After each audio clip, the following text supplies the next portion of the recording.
video games are no longer a niche hobby. They are the largest entertainment industry in the whole world. But the influence of video games extends far beyond entertainment. Games shape how we socialize, how we learn, and how we see the world. They create digital communities, teach new skills and languages, and offer spaces for creativity and self-expression. Yet they can contribute to mental health changes, physical strain, and online environments where toxicity thrives. In this video, I'll explore the morality, psychology, and social impact of video games. Chapter 1. The development of social skills relating to video games. Video games can be a useful tool for people to improve and learn social skills while improving their social life. How, you ask? We can break it down into bullet points. Create and foster friendships. It's very common for people to make meaningful connections through video games, as it becomes very easy to talk to people that are playing the same game as you, which makes it a common ground and subject to talk about. Improve communication. Okay, so this sort of contradicts itself, but we'll get into that later. It can improve social skills, as in games you need to communicate efficiently with each other to tackle a shared goal. This can be through talking, texting, coordinating, and listening to one another. These are all transferable skills to real life communication, of course. However, it also means that the individual has to make an effort to use these skills in real life. Video games can affect an individual's social skills negatively, especially if gaming starts to take priority over real world interactions. When this happens, face-to-face communication becomes less frequent, which can limit someone's ability to build confidence in conversations and develop emotional intelligence. Another issue is the lack of non-verbal communication in games. Without regular practice, things like eye contact, body language, and facial expressions can weaken over time, making someone appear awkward in real-life conversations. In more severe cases, excessive gaming can contribute to a decline of mental health, a condition recognized by the World Health Organization as gaming disorder. Gaming disorder is defined as the impaired control over gaming, increased priority to gaming, and continuation despite negative consequences. These include both mental and physical decline. In terms of real-world impact, it's impacting people clinically. An article from the NHS quotes that 745 people had been referred for treatment. However, the number may have increased as the article had been published on the 28th of March 2023. In conclusion to this chapter, gaming can and does improve people's social life and social skills, only if it doesn't become someone's only way of socializing. Chapter 2. Gamification. Video games are becoming more and more of a common tool to support people in their academic journey, which is impacting learning in a positive way to all stages in education. For example, 40,000 school systems across 140 countries use Minecraft education to help them meet their academic goals. Now, what exactly is gamification? Well, gamification is the use of digital game elements in non-gaming contexts to motivate behavior, increase engagement, or to assist in learning. And it's a lot more present in our lives than we realize. Apps and companies use reward systems, streaks, XP, and other game-like mechanics to keep us engaged. These features tap into our sense of achievement through visual and audible feedback, making even simple tasks feel rewarding. And who does it better than Duolingo? Duolingo is the most popular language learning app with 1,331 million monthly active users, recorded in 2025. Now, what makes Duolingo successful is the gamified learning that keeps its users engaged, as well as its very active social presence and daily engagement, reminding everyone of its existence, and coming across the students as relatable and funny to distance them from the negative associations with education. The reason why gamification works so well is because it taps into human motivation, behavior, emotion, and cognitive simulation, which links to Bandura's self-efficacy theory, which is the belief in one's ability to succeed, which is exactly what gamification does, by giving progressive challenges and immediate feedback. To conclude this chapter, I believe video games do have a positive impact on education and learning, as it could help teach people about complex topics in a fun and effective way.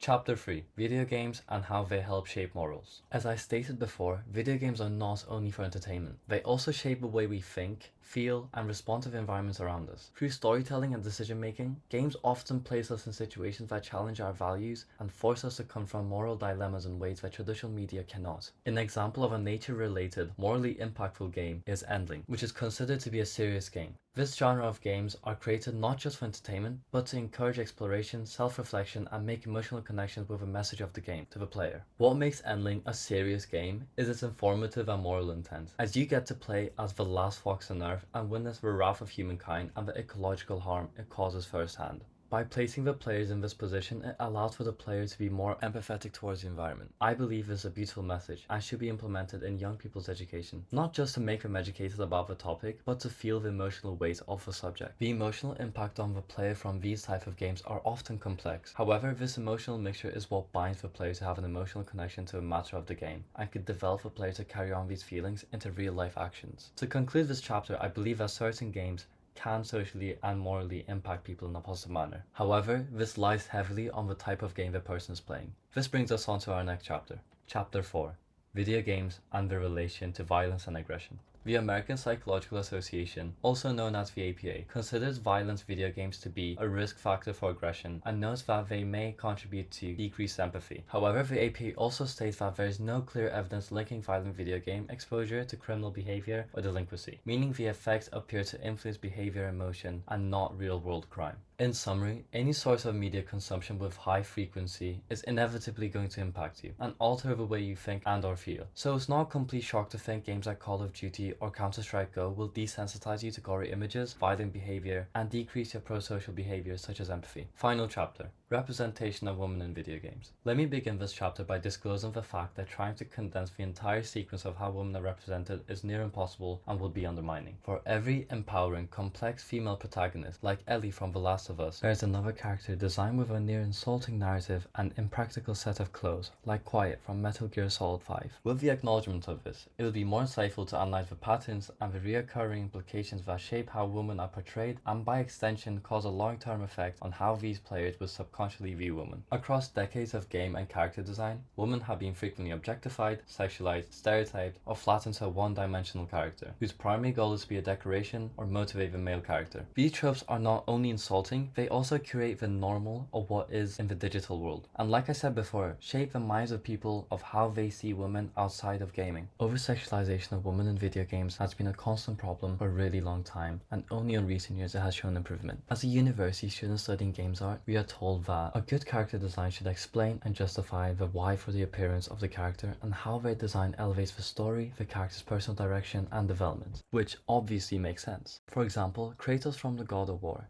as his white skin resembling his family's ashes, embedding him to a lifetime of guilt. However, for female characters, Laura Mulvey's the male gaze film theory applies a lot more common than not, as the character design is meant for visual composition, framed for a heterosexual male viewer. An example of over-sexualization in video games and unjustified lack of clothing is Lara Croft, who is often depicted battling through the jungle in impractical revealing attire that has no functional justification. Of course it's important and can be seen as an improvement that the main character of the story is a female. It defeats the progressive purpose if she's only present to be objectified and sexualized for the pleasure of the male gaze. Over-sexualization also minimizes the female character's complex personality and takes away the protagonist image, and replaces it with it being reduced to eye candy or a reward. In my opinion, I believe over-sexualization alienates women in the gaming community as the game isn't for them. Teresa Lynch, media communicated researcher at Indiana University, said, "It's realizing it's marginalizing half its audience by making women characters pander to the male gaze. This also shapes how people subconsciously view gender roles." Another issue is how women get treated in the gaming community. According to YGAM's research in 2023, 35% of women report being harassed while gaming and 31% hide their gender by avoiding voice chat or using gender-neutral usernames.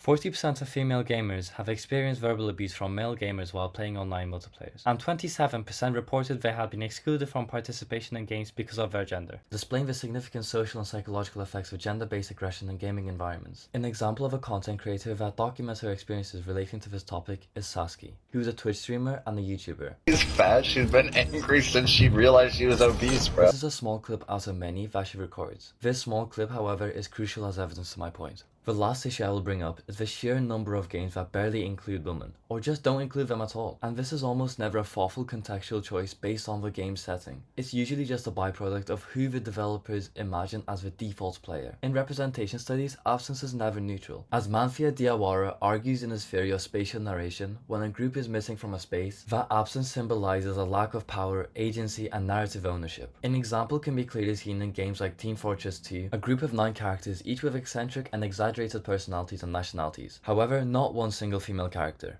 The industry is slowly improving, as a study in March 2022 shows that 67% of the game workforce is men while 30% were women. This is a huge improvement from the 7% that was recorded in 2010, but this still reveals a clear imbalance of favoritism, and that imbalance matters. To conclude this topic, representation doesn't happen overnight, and also doesn't happen because of one factor. It reflects who has power, who gets to say what gets done, and whose ideologies get carried across to become the default way of thinking. Even though there's a change and there's improvements, I believe there should be more change and a faster way of fixing the inequality and the power dynamic in the games industry.